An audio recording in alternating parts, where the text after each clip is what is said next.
Pendidikan karakter bertujuan untuk meningkatkan mutu penyelenggaraan dan hasil pendidikan di sekolah yang mengarah pada pencapaian pembentukan karakter dan akhlak mulia peserta didik secara utuh, terpadu, dan seimbang sesuai standar kompetensi lulusan. Dalam mewujudkan pendidikan karakter, dalam proses belajar mengajar, maka perlu adanya strategi agar kegiatan tersebut berjalan secara efektif dan efisien. Adapun strategi yang dapat dilaksanakan dalam pendidikan karakter antara lain. 1. Strategi pembangunan karakter bangsa melalui sosialisasi.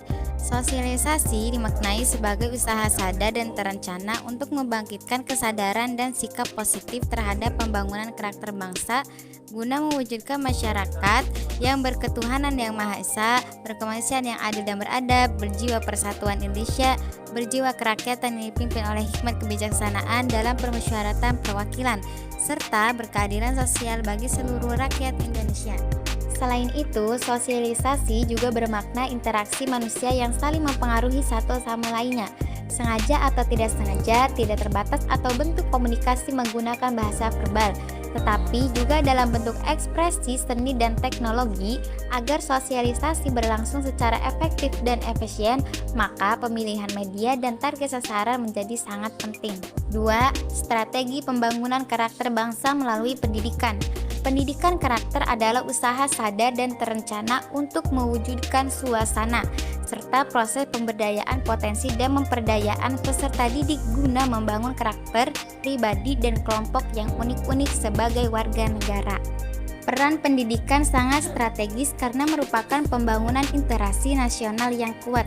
Selain dipengaruhi faktor politik, ekonomi, pendidikan juga dipengaruhi faktor sosial budaya, khususnya dalam aspek integrasi dan ketahanan sosial. 3. Strategi pembangunan karakter bangsa melalui pemberdayaan. Pemberdayaan adalah salah satu strategi pengembangan karakter bangsa yang diarahkan untuk menampukan para pemangku kepentingan dalam rangka menumbuh kembangkan partisipasi aktif mereka dalam pembangunan karakter.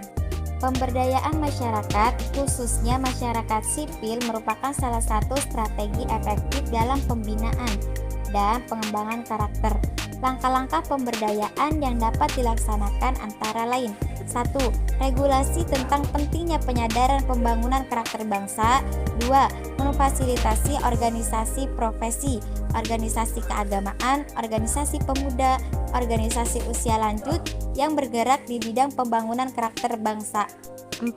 Strategi pembangunan karakter bangsa melalui pembudayaan. Strategi pembangunan karakter bangsa melalui pembudayaan dilakukan melalui keluarga, satuan pendidikan, masyarakat, dunia usaha, partai politik, dan media massa. Strategi pembudayaan menyangkut pelestarian, pembiasaan, dan penatapan nilai-nilai baik guna meningkatkan martabat sebuah bangsa. Strategi tersebut dapat berwujud permodelan penghargaan, fasilitas, serta hadiah dan hukuman. 5. Strategi pembangunan karakter bangsa melalui kerjasama.